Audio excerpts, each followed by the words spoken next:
السلام علیکم ورحمۃ اللہ وبرکاتہ. دی وخت چې کوم ځای کې ولاړې باندې دا امن چوک بالکل ماته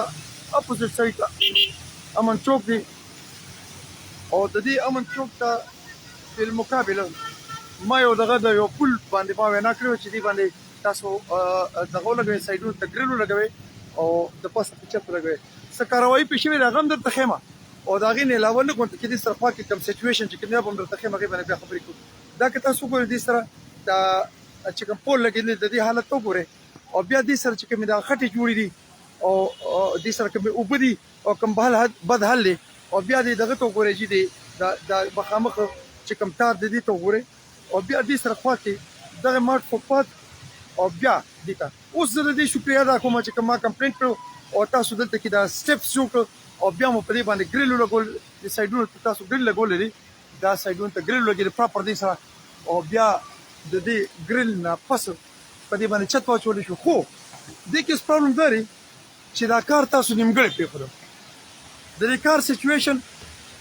داسې دی چې چت خو تاسو بره مو واچولو په دې خو حقیقت مو نیمګړی پرېښودو زما هغه کمپلینټ ناکمله پاتې شو. دوه خبرې دي کې یو تاسو دونوں سائڈوں تک کب زمونگا پونے کوزیگی سیڑھے کوزیگی اردو میں تھوڑی دیر بعد آؤں گا پہلے پشتو میں بات کرتا ہوں. دا کتا سو گورے تو دی باندې چت وانه جوړ شو او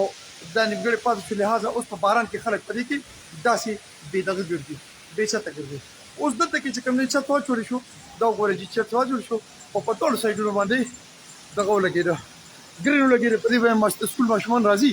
او هغې ته چې کومه مسله وه نو هغه حل کړه. دا ځای دی جناب دا مخامخ امن چوک دی دا امن چوک دی تاسو ته دې ځای نه ښیم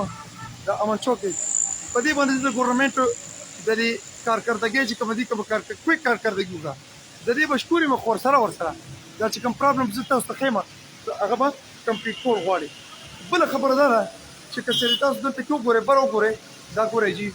بره په دې باندې دا ځای کې چت نشته دا کمپلیټ کول غواړي لکه ټوټله خو دا کمپلیټ کول غواړي. اوس یو ډېره اهمه خبره یو ډېر اهم پوینټ زه تاسو ته پوینټ آوټ کوم هغه دا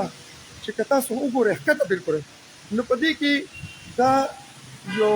سپیس پاتې شو چې په دې سپیس کې زما خوا تاسو وګورئ بالکل ښکته روانه او کلیر ښکته روانه لہذا څه ټایم به مو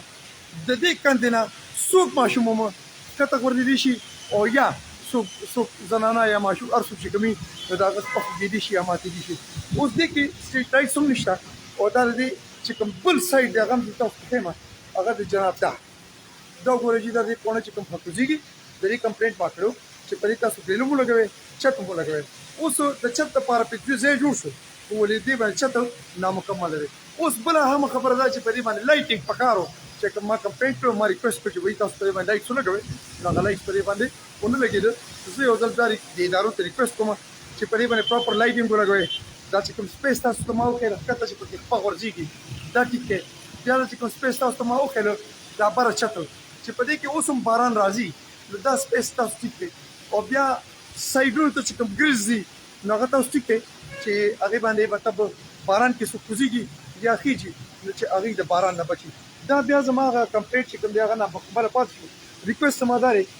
مې دا دی چې دې کمپلینټ باندې فردر تاسو کاروایي وکړئ چې زموږ بچي په دې باندې خیږي کوزېږي چې دا ګریل کمپلیٹ شي اور هغې دا مسئلہ حل شي. میں نے گراؤنڈ میں سے ریکویسٹ کی تھی کہ اس پر گرل لگائی جائے چھت لگائی جائے میں اس کا مشکور ہوں انہوں نے لگا دیا ہے لیکن جو کام رہ گیا ہے میری اپیل ہے ریکویسٹ ہے کہ اس کو کمپلیٹ کریں اور اسپیشلی اگر آپ پیچھے جائیں تو یہاں بچے پھسل جاتے ہیں بارش میں اس کی ریکویسٹ ہے اس کو کمپلیٹ کروایا جائے. جزاک اللہ خیر. السلام علیکم.